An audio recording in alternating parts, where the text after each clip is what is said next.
This channel does not promote any violent, harmful, or illegal activities. All content provided by this channel is meant for an educational purpose only.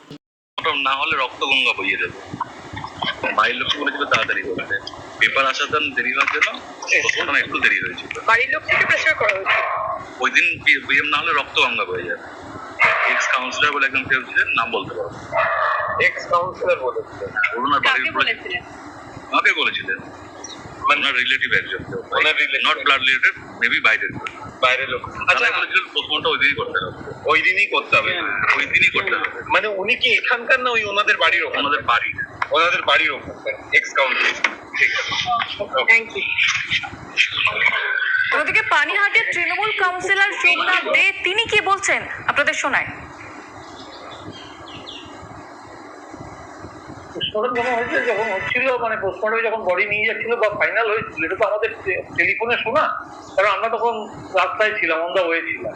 আমি তখন যাচ্ছিলাম ILA সাহেবের সাথে, তখন শুনতে শুনতে যেতে যেতে ফোনে শুনলাম যেরকম পোস্টমর্টম যেন ফাইনাল হয়ে গেছে এবং তার পেপারসও রেডি, এবং স্টুডেন্টরা দাবি করেছে 8 দফা দাবি, সেই মেনে বাড়ির লোক, পুলিশ প্রশাসন, হসপিটাল কর্তৃপক্ষ সবাই মিলে রাজি হয়েছে পোস্টমর্টম করা।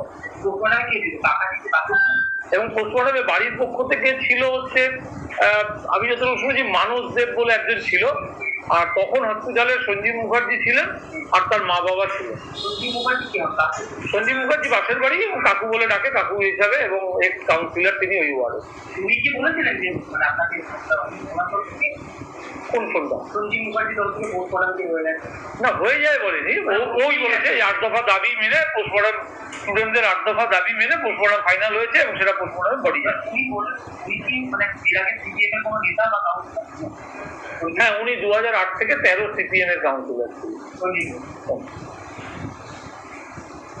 বিস্ফোরক অটোপসি সার্জন অপূর্ব বিশ্বাস নির্যাতিতার ময়না তদন্ত ওই দিন না হলে রক্তগঙ্গা বয়ে দেব। তরুণীর কাকা পরিচয় হুমকি প্রাক্তন কাউন্সিলর এবং অভিযোগ অস্বীকার প্রাক্তন কাউন্সিলর সঞ্জীব মুখার্জি। তিনি কি দাবি করছেন শুনুন।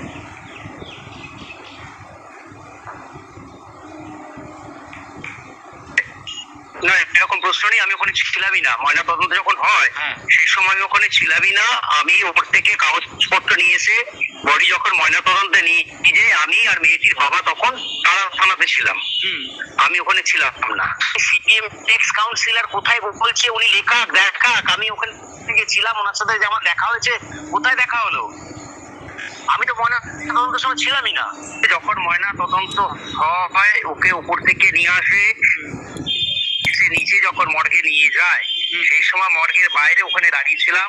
আমি ওর বাবাকে বললাম তাহলে এক কাজ করি, যখন এখানে পোস্টমর্টমটা হচ্ছে আমি তাহলে তুমি ওরা চলো, এরা তো সব আছে বাড়ির লোকজন, আর ওর মা বৌদি আছে না, ওরা সবাই আছে, তো চলো আমরা যাই, আমরা যে এফআইআরটা করে আসছি। তো আমি ওনাকে নিয়ে থানায় যে এফআইআর করলাম, করতে বসেছি। এবার এফআইআরটা আমাদের দেরি হয়, এইখান থেকে ফোন করে জানানো হয় ফোনে যে পোস্টমর্টমটা হয়ে গেছে, তোমরা তাড়াতাড়ি চলে আসো। আমি বললাম হ্যাঁ, আমরা 8 ঘন্টা 45 মিনিট পরে আসছি। এই তো বিষয়। এখন উনি আমাকে বলছেন না অন্য কেউ ওনাকে বলেছেন, উনি গন্ডগোল করছেন। এই সঞ্জীব মুখোপাধ্যায় মানে পাশের বাড়ির কাকু, এই কিন্তু অভয়ার দাহ সার্টিফিকেট, অর্থাৎ শ্মশানঘাটে যে দাহ সার্টিফিকেট হয় সেখানে কিন্তু এই সঞ্জীব মুখোপাধ্যায়ই সই করেছিলেন। আবার কথা উঠছে এমনি নাকি ময়নাতদন্ত সেই দিনই না হলে রক্তগঙ্গা বইয়ে দেবেন। আর দাহ সার্টিফিকেটে এই সঞ্জীব মুখোপাধ্যায় ফোন করেছিলেন নিজের দায়িত্বে। সে ব্যাপারে উনি কি বলছেন সেটা একবার শুনে নাও। সেই দিন প্রথম থেকে শেষ পর্যন্ত ওকে আমি দিকে নিয়ে যাই, আমি গেলাম, ওর মা কি বলে মেয়ে আর আমার মেয়ে দুজনে একসাথে মানে বড় হয়েছে। আচ্ছা আচ্ছা, আমরা এখানে আগে এখানে ছিলাম, সেখান থেকে এখানে এসে বাড়ি করে আছি 24 বছর। আমাদের ছেলে জানা 40 বছরের। আমার বাড়ির যে জানলাটা আছে, আমার বেডরুমে জানলার পেছনেরটা হচ্ছে স্টাডি রুম। আচ্ছা, আমি ওখানে কাগজ ছুঁড়ে মারতাম, এই ডাক্তার এরকম হয়। এবার ওর এরকম মর্মান্তিক মৃত্যু, সেই মৃত্যুটা যখন চলে যাওয়া, ওখানে থাকা, ওখান থেকে সব করে ওদের গাড়িতেই আমি গেছি, আমি বুলেট নিয়ে গেছিলাম, পরে ওদের গাড়িতে এসেছি হাসপাতাল থেকে বাড়ি থেকে ওদের গাড়িতে মা বাবা আর আমি আর ওদের ড্রাইভার শ্মশানে গেছি, যাওয়ার পরে একসাথে ফিরে এসেছি। ওআরএস কাছে চড়ার ক্ষমতা নেই, মেয়ের বডির ওখানে বসে ওরা কান্নাকাটি করছে। আমাকে বললো যে তুমি যেহেতু শ্মশান থেকে, যেখানে শ্মশান আছে আর ওই রিপোর্টিং যেখানে ফিল আপ করতে হয়, এটা বেশ দূরে, তো ওদের অফিসটা বললো যে সঞ্জীব তুমি এগুলো করে কাগজপত্র করে সামলো, আমি কিন্তু মাথা কোনো কাজ করছে না প্রথম থেকে। স্বাভাবিকভাবে যেটা করার আমি করেছি, এবং আমি আমার পুরো নাম দিয়ে লিখেছি, সই করেছি, ফোন নাম্বার দিয়েছি। এটা তো অপরাধ কোথায় করলাম? একদম অপরাধ নয়। এবার এটা নিয়ে আমি বলেছি যে আমার যদি আরটিআই করেন তাহলে দেখা যাবে যে বিভিন্ন ইয়েতে হাসপাতালে, বিশেষ করে কোভিডের সময় আমি প্রায় কয়েকশো দেহ করেছি। আমি অনেকে যেতে পারে নিয়ে গেছে, সেই সময় করেছি। তো এটা আমার পানিহাটের লোকেরা কেউ কিছু নয় যে আমার ফেসবুকে প্রায় 6,000 লোক আছেন বিভিন্ন জায়গায়, বেলঘরিয়া, পানিহাটি, কামারহাটি, তারা কেউ সিপিএম করে যে দলই করুক, হ্যাঁ, প্রত্যেকের সাথেই যোগাযোগ আছে, তারা আমাকে চেনে। গণশক্তিতে আমি দেখলাম গণশক্তির কোনো দোষ নেই। আমি গণশক্তিতে আগেও গেছি, অফিসেও গেছি সেই সময়টায়, যখন গণশক্তির একটা রমরমা ব্যাপার ছিল তখন, সেই সময়। যাই হোক, তো গণশক্তি তো একটা কলমে এক জায়গায় লিখে দিয়েছে, মানে খোঁজ না নিয়ে, যে আমাকে খোঁজ নেওয়া, ওর মা বাবার কাছে খোঁজ নেওয়া, আড়াতে না নেওয়া, এই যে বিশ্বাসযোগ্যতাটা দম করে লিখে নিল। আমি পরে তানিয়াদিকে ফোন করলাম, তানিয়া চক্রবর্তীকে, আমাদের এমএলএ চানন্দাকে ফোন করলাম। আচ্ছা, চানন্দা এগুলো কি? চানন্দা বলছে দেখ তোর বৌদিকে নিয়ে আমি বাইরে গিয়েছিলাম। তানিয়াদি বললেন যে এটা খুব দুঃখজনক, তোমাকে তো অনেক ছোটবেলা থেকে আমি চিনি, তুই সবার জন্য উপকার করো প্রত্যেকের, তো এটাকে নিয়ে করেছে, আমার খুব খারাপ লাগছে। যাই হোক, আমি তো অসুস্থ, এখন বলতে পারবো না কি রিপোর্ট করেছে। যদি কেউ কখনো দলের কেউ ওই ধরনের ফোন করে সাংবাদিক থেকে, তাই বললে আমার সাথে ফোনে কথা বলে নিতে। তানিয়াদির সাথে ফোনে কথা বলে নিন এই বিষয়ে।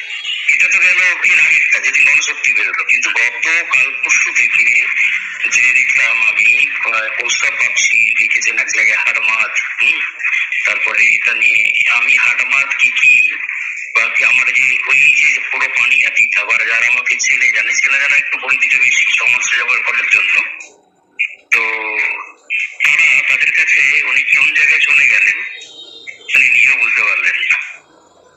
রাজনীতিটা করছেন, করুন, ওটা সবটা আছে, ওটা আমাদের পেশা, আমার পেশা রাজনীতি নয়। আপনি কি করেন? আমি ইলেকট্রিক্যাল ইঞ্জিনিয়ারিং ফার্ম আছে আমার, আমি সারা ভারতবর্ষে কাজ করি। আমি সিএসসি, ইন্ডিয়া পাওয়ার আছে এগুলো। আচ্ছা, আমরা পড়াশোনা ভালোবাসি। আমরা 4 জনে বন্ধু এখানে বাড়ি করেছি। আমার মেয়ে এলএলএম করে পিএইচডি করছে, এখন কলেজে পড়াচ্ছে। ওর মেয়ে হয়েছিল ডাক্তার। হ্যাঁ, ওর মেয়ে ডাক্তার, 1.5 বছরের বড়। আমার উল্টো দিকের বাড়ির সমবয়সী বিতান এখন বাবা থেকে ইউএসএ আছে, ইসরো ওখানে। আর ডান দিকের বাড়িটা যে আছে ও এনআরএসএ ডাক্তার। আমাদের এই মহলটা, ওই পরিবেশটা, আমাদের সবকটা সন্তানরা সব শুধু লেখাপড়া, তার মধ্যে তার নিয়ে ডাক্তার।